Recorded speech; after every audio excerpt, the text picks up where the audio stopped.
প্রিয় দেশবাসী, আপনারা ইতিমধ্যে জানতে পেরেছেন যে ছাত্রলীগের পোলাপান টিকটকের মধ্যে বা বিভিন্ন সোশ্যাল মিডিয়ায় তারা যে কথাটি বলতে চাচ্ছে যে আসলে তারা নাকি আবার ভয়ঙ্কর রূপ নিয়ে রাজপথে তারা অবতরণ করবে।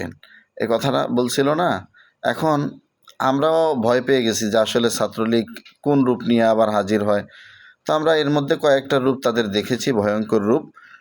এক নম্বরে তারা ভয়ঙ্কর ডাকাত হিসাবে তারা শেখ হাসিনা যাওয়ার ২-১ দিন পরে সারা বাংলাদেশে একটা তাণ্ডব চালাইছে, কিন্তু তারপরে সেনাবাহিনীর লাঠির বাড়ির লগে মনে করেন যে সব রাজপথ ছাইরা পলাইতে বাধ্য হয়েছে।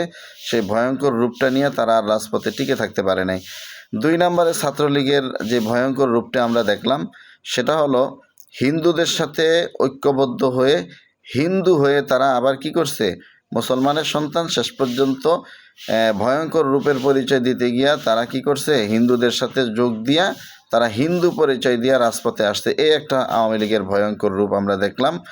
তারপরে এখন আবার দেখতেছি যে আনসার বাহিনীর রূপ নিয়ে তারা আবার রাজপথে নামছে, এই ছাত্রলীগের পোলাপান, আওয়ামী লীগের পোলাপান। এরপরে আমার মনে হয় কয়েকদিন পরে রিক্সার ড্রাইভারের রূপ নিয়ে আবার তারা মাঠে নামবো। এটা হইল ছাত্রলীগের ভয়ঙ্কর রূপ। কই ছাত্রলীগের যেভাবে তারা হুঙ্কার দিছিল, কই এরকম রূপ তো আমরা তাদের দেখি নাই। এখন ছাত্রলীগের যারা আছেন ভাই, আপনাকেই জিজ্ঞেস করি, সেই ভয়ঙ্কর রূপটা আপনারা কবে দেখাইবেন? হ্যাঁ, খেলার মাঠ যখন দর্শক চলে যাইব তখন কি আপনারা আপনাদের রূপ দেখাইবেন? দর্শক থাকতে দেখান না। আমরা একটু দেখি আপনাদের ভয়ঙ্কর রূপগুলা, দেখি আমরা আপনাদেরকে সামলাইতে পারি কিনা সেই ভয়ঙ্কর রূপগুলা দেইখা।